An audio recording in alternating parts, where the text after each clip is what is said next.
Alright guys, RoKage here and welcome back to the brand new video. Here we are again on Tower of God New World, and on today's video it is time that I do the updated tier list and that we rank the brand new characters Child Endorsi and Urek.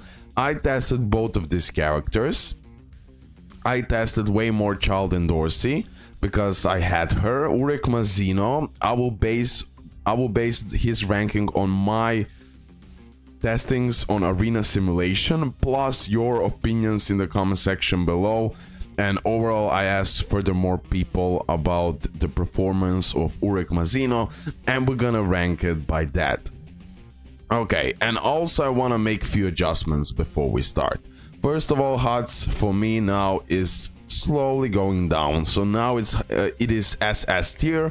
I am really close to 24th chapter, pretty much I will reach it today.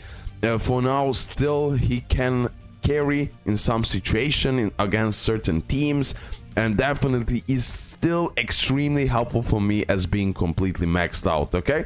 So for me, still he's SS, most likely he will drop. Khun needs to go to A tier. They still didn't fix his buck, I guess, and like he cannot be ranked properly. Previously I put him in the S tier just because I was giving the space until they actually fix his bugs, but since that didn't happen, for now he's going in an A rank, bro, because if he doesn't dash in the beginning, he pretty much he just gets destroyed, bro. Khun is only good currently against the boss like Amigo charts, and that's pretty much it. A tier. Unfortunately, he cannot go at this point beyond that. Based on your 1 million comments and furthermore testings, I am still not 100% sure, but I saw people using Adon all over the place and everywhere, especially to progress without any dupes, by the way. People are using Adon without any single dupe like crazy, especially against the bosses he shine. That's a PvE content. And to progress through certain adventure stages, I saw him perform extremely well. Now I am not sure, should I put him into God tier or SS, but I still think that this guy can help. Gives you such crazy damage against the bosses. Like, I don't have him, I still didn't test him out, but everything what I saw around the game, I think I am thinking on promoting him to the God tier. No, I'm thinking, but I'm not sure. I should make a pool or something. But overall now, after some time, I see people constantly use him in the story mode to progress, and they're doing a crazy good result. Let me just go a little bit here in the story. For example, adventure 2344. Let me see here, for example, in the record. I want to see, for example, 124 million. I want to see is people using Adon here. I just want to double check that because I saw him a lot. Still, I think that he's mainly using against the boss and in certain situation in adventures. Yeah, still the metas are the metas here, and that didn't change a lot. But once in a while, I really see Adon being used in this chapters and everything else. At least who has the Adon, and I don't know. I will think about that for now. Let me leave him at SS. I cannot find anyone who used that, but it always, like, I always get shocked how much damage he do overall, and how much helpful he can be for you to actually progress. Now unfortunately no Adon on any of those teams, but nevertheless I will leave him for now at SS. I'll have to think about that. And Honk will be ranked to the B towards the A, honestly. Let me put him for now at B. Against certain bosses he can shine, and that's why he's not C. He can actually do insane damages against certain bosses, so that's huge. Everything else pretty much can stay the same. Again, please tell me in the comment section below about Adon. Give me like summarization for him. Tell me how. For now, I cannot place him in God because I didn't fully test him out. I don't want to place in God tier easily the characters. Definitely SS, but he's going towards the God with everything what I saw in the game. But okay, I still think these guys are beyond. Child Endorsi easily got tier, guys, okay? I don't know, do I need to even explain myself, but I will keep it short. We already did test her out. She can even carry with low amount of dupes, especially, like I said, Huarium, Jihuajian, and then Child Endorsi. You can prioritize like that, and you're gonna be fine, because when you max out Child Endorsi, she will carry like a monster. I don't even have yet for her exclusive equipment fully built up. When I get that, she will go completely nuts. So first 2 levels of exclusive weapon is giving her survivability, and then the other 2 levels, level 3 and level 4, are connected with her revive. Okay, Endorsi HP recovery when she's revived by Princess Gem is increased, so she's gonna have like 45% of max HP when she gets revived. That's huge. And level 4, Endorsi recovers 100% of her energy. Let me just actually like this so you can see it when she's revived by Princess Gem. So immediately she's gonna be able to do the ultimate, and you can check out my showcases. Her ultimate is like top tier because she becomes temporarily invincible, no one can kill her, and then jumps to the enemy with the most energy, doing the damage, additional damage, block recovery energy, and also when Endorsi has 60% of her HP or less, the damage dealt by Snake Charmer clones is increased, and also energy of the enemies that are hit by them are decreased by 250. This is huge because you can generally nullify one of the opponents really quickly in the beginning of the match, pretty much, especially if you have her maxed out. She will have survivability. The character who will kill her will get that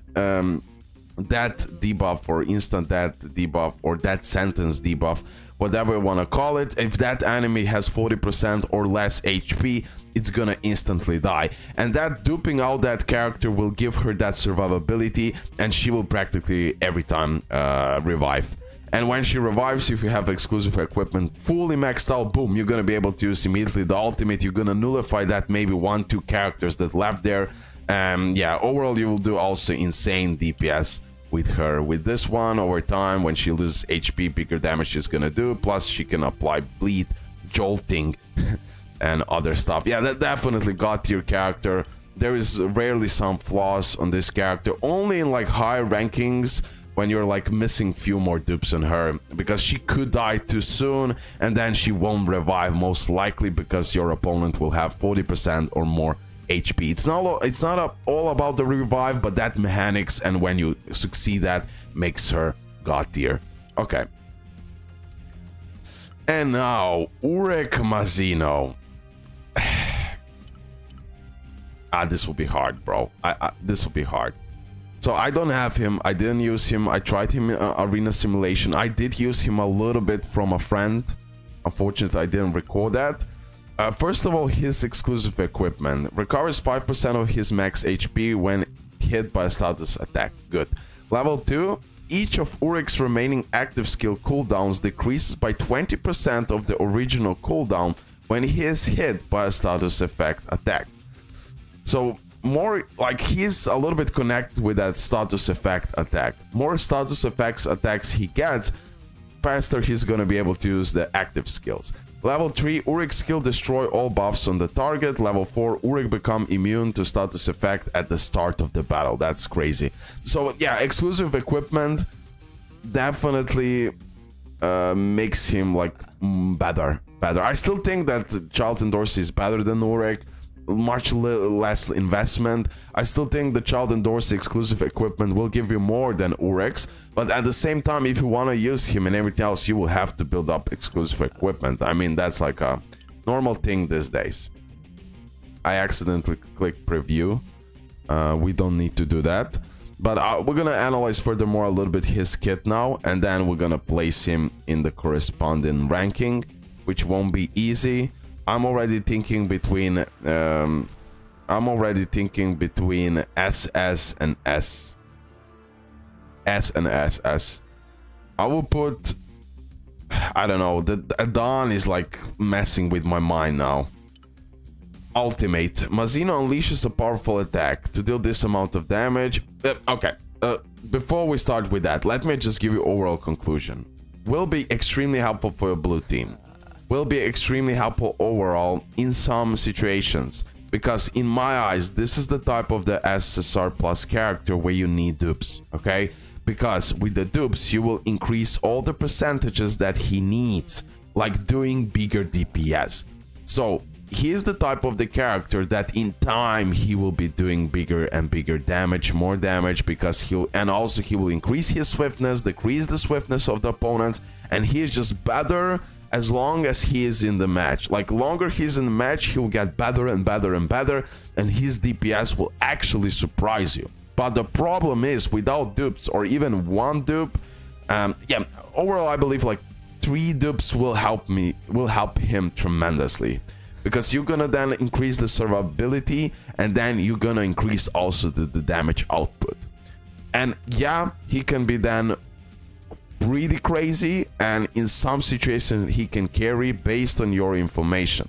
If I go on my showcase, bro, he's really good with 3 dupes. He works like Jihua, he needs Ivan Bomb, and he makes a lot of progressive damage and not an instant damage like Jihua. Honestly, he's been carrying me with no dupes. He's an ultimate smash for me if you get a bunch of people in group. Now the problem is people who are leaving the comment. I would be thankful if you can say on which floor you are. That can help for so much, because on the early floors every character can carry pretty much, especially the new one. I don't know, man. I pulled him and he's really underwhelming. Not only damage wise, but he doesn't survive that long. The best thing about his is kits, utility, stuns, shielding, etc. Urek for me is kinda mid. I got only dupe, but he's by far worst SSR plus that I have by a long shot. He doesn't do damage and he always manages to die in less than 5 seconds every time I use him. I will regret summoning for him, but it is how it is. Yeah, this is my bad here. To be honest, I have Urek, but he's really not good as carry if you don't dupe him. He can tank and lower story tower, but in top tower, he just can't do anything damaging. He's not even tanky. If you all want to carry, don't waste for Urek Mazino. He needs like red dupe for making him a good carry. This is, I agree. And he mentioned the lower tower, but in top tower he just can't do anything. Okay, so beautiful. And that is something what I thought. So I will put him in the S tier. Honestly, guys. Yeah, when you dupe him out, when you get like 6-7 dupes, he will be S tier. But realistically, most people, how far we can build him up, S tier. In higher rankings, I believe he will definitely die too quickly, and DPS won't be there good enough. At some point, yes, but you need that survivability, and it will be hard. Trust me. So he will perform great after some time, but do you have time? Yeah. Mazino unleashes powerful attack, so he stuns. Again, more damage. Explodes, dealing more damage, like more damage. Additionally, he recovers the HP and increase the swiftness. That's that part. You use the ultimate, he will increase the swiftness. He will create the barrier. Also, this part is crucial why you need those dupes, because as you get more dupes, his barrier will increase for not only him but for everyone else. Then he can be more helpful. He then deals 400% of his attack as damage to nearby enemies and decreases their swiftness by 20 for 5 seconds. Again, decreasing the swiftness. Invincible state, doing the damage, paralyzing, celerity. Celerity's active swiftness is increased. And then his passive, decrease the target swiftness by 5 for 10 seconds when attacking an enemy. Additionally, if Mazino is hit by status effect attack, his attack increases by 16 and his defense increases by 16. All of that can stack up. If he dies, he will do that damage. Again, you need to dupe him out, so this damage can be actually crazy. Without or 2 dupes, 3 dupes, that damage won't be like anything too crazy. Trust me on that one. Okay, definitely a character that needs crazy amount of investment to actually work. And realistically, I need to put him lower than, for example, Edan, Karaka, Khun, yeah, Ivan Kel, yeah, I just need to put it like this. Honestly, I'm also putting like, yeah, it's hard, bro. This tier list is super hard to create on this game, like, really hard, Constantly changes. But yeah, maybe Ya can go also this day. Nah, it's fine actually. I dupe him out even more. He's actually can do crazy job as sub DPS and even DPS in some situations. So honestly, I will leave it like that. I am thinking also for putting Edan in the God tier, but I just cannot do it yet. I just cannot. I need to have more evidence to put that in the God tier. Like these characters that are in God tier, I need to be careful to not mix them with some a little bit weaker characters. But Edan is really close to the God now. Kisea has dropped a little bit. S now, but nah, still SS, but she's dropping. But you need that accuracy from the assassins, like full-on origin orb if you want them to work. Okay guys, let's end the video here. Hopefully you did enjoy it. Leave a like, subscribe. Your opinions in the comment section below. I'm just a human. This is my perception. I'm doing my best. I could be wrong with some stuff, but that's just from my experience by playing this game. And I cannot say I didn't reach the end game or anything like that, because I'm pretty much now really close to get to the 24th chapter. That's it guys, love ya, and yeah, see you next one, bye.